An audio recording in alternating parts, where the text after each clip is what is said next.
आज किशा ब्लॉगरनी बनवली होती मॅगी। नमस्कार पब्लिक। तर आज मित्रांनो आपण बनवणार होतो मॅगी। त्याच्याकरता सामान लागणार होते, घरूनच घेऊन आलो होतो आपण।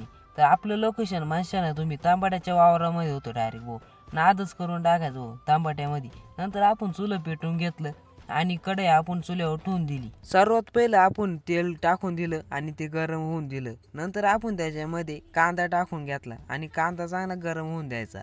तर आपल्या कांदा गरम होऊन दिला मस्तपैकी। कांदा गरम होऊन झाल्यानंतर आपण त्याच्यात टमाटा टाकून दिला। टमाटा मस्तपैकी कालून घ्यायचा आणि त्याच्यात मॅगीचा मसाला आणि चवीनुसार मीठ टाकून द्यायचं। मीठ टाकून घेतलं नंतर आपण ते चांगलं परतून घेतलं आणि मिक्स करून घेतलं आणि त्याच्यामध्ये एक तांबे पाणी टाकायचं आणि आपण ती कशी करणार त्याच्यानुसार पाणी टाकून उकळत ठेवून द्यायचं। नंतर मॅगी घ्यायची आणि ते आपण नाही का उकळलेलं त्या रातून रस्ता त्याच्यात टाकून द्यायची आणि ते अर्धे अर्धे तुकडे करून टाकून दिली आणि चांगली ती शिजवून घ्यायची मॅगी। आपली मॅगी शिजून चांगली तयार झाली होती। नंतर आपण ती चमच्याने घेतली आणि प्लेटमध्ये टाकून दिली। प्लेटमध्ये चांगली टाकून झाल्यानंतर आपण डायरेक्ट बसायला कुठं आलो सूर्यदेवांपाशी। सूर्यदेवांशी बघितलं आणि इथंच मॅगी खायला बसून घेतलं आपण। नंतर आपण मॅगी खायला स्टार्ट करून दिली।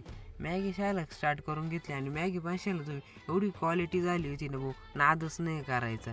नंतर इकडे बघतोच काय आपल्या बहिणी बघा शेवटी आलेच भाऊ मॅगी खायला। इथेच आपला ब्लॉग संपतो आणि तुमच्या भावाला फॉलो करून घ्या।